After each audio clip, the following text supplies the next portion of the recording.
I'm Jen from the studio, and I'm here to do a quick video for you on how to engage your core. So you may have been in a yoga class or a Pilates class and the instructor said engage your core or lift your pelvic floor. And that's all very well, but what does it actually mean? So I'm going to give you a few cues, a few little hints and tips, and hopefully that will help you now in future sessions.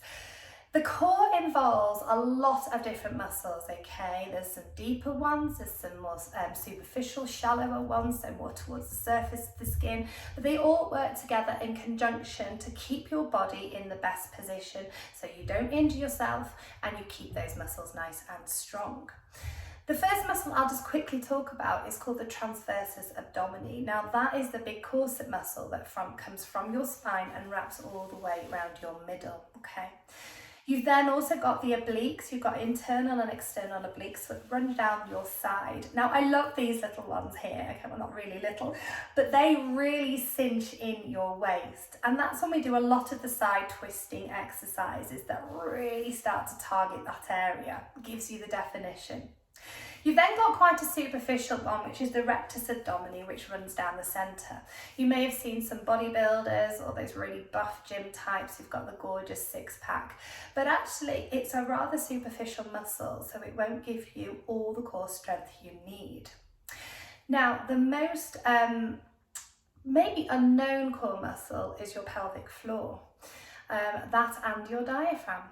So the pelvic floor is a layer of muscles which sits in your pelvis here, nice and low, and acts a little bit like a hammock, okay?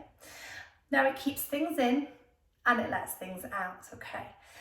And it works in unison with your diaphragm. So it's like a little jellyfish inside of you. So if you think about your diaphragm up here, which is used for breathing, they go up and down like a jellyfish inside of you, okay? So this movement in turn, so if you think about it, so if you hold yourself still for a second and take a big deep breath, you can feel your ribs sliding in and up. The diaphragm is lifting them. You might be able to feel your pelvic floor lengthening down. As you exhale, just automatically think about lifting that pelvic floor up and the diaphragm releases and relaxes. So that's how it works, and they work together, and that's why a lot of the time the breathing reminders are really, really crucial for your exercising. Not only does that breath technique relax you, it also focuses your mind. It gives the muscles lots and lots of oxygen, so you get more oxygen to the blood flowing around the body. But it keeps your pelvic floor, keeps your core strong. So you're even doing a little core workout breathing. Amazing. So let's have a little think about some cues on how to actually get these muscles activated and working for you. One of my favorites is if you place your hands just really nice and lightly onto your core here, or just rest them onto your ribs, okay? And you're just going to have a little cough. Now I know we don't cough nowadays, so apologies, but you're at home, so it's perfectly safe. But so when you cough, and again, can you feel that tightening happening inside of you? That's your core muscles kicking in to protect you, okay? Another thing to think about is if you had a really big thick belt. Now you might see them when all these bodybuilders do all their weightlifting, but imagine, or one of those really was fashionable one day, really big thick wide belts that wrap around your waist, okay? Now I want you to imagine it's there, and you're going to tighten it for me right up to the last hole, okay? So it's actually really tight. Now I can feel the squeeze happening in here, but I'm also quite uptight. I can't breathe properly. My back's hurting a bit. So actually I'm going to undo it and I'm going to let it go maybe halfway, okay? So not too loose, but just tight enough that I can feel it and I can still breathe, okay? So that's another sensation, almost as if you're just kind of squeezing in that waist of yours. Or imagine you're putting on a really pair of tight skinny jeans for those ladies out there, you know, when you've just washed them. Pelvic floors, right, well, everyone has a pelvic floor, even you gentlemen out there. So it's really crucial that you learn how to use it.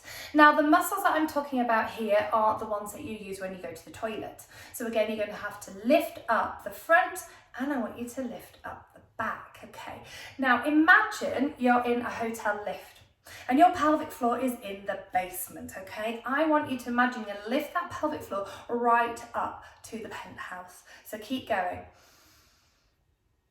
Now this is the bit where I start to giggle, because in front of clients I see this happening. Their shoulders creep up, their fists clench, and their faces really squirm up. So it's really not good. It's giving me a really tight back again. I can't breathe properly. So I'm just going to release that pelvic floor slightly and maybe just lift it to probably floor number 6, okay? So have it there humming away, okay? So you just know. And throughout these lessons, we always remind you to keep it lifted and even tell you sometimes when to do it, okay? It's a really crucial muscle to keep working for obvious reasons. We don't want it to go weak. We don't want it to lose its power.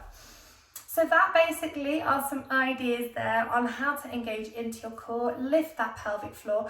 Remember, it doesn't come quickly. It might be a light bulb moment that happens within a class and you think, I've got it. But the more that you do it, the more that you think about it, the easier it will become and the stronger the core you will have.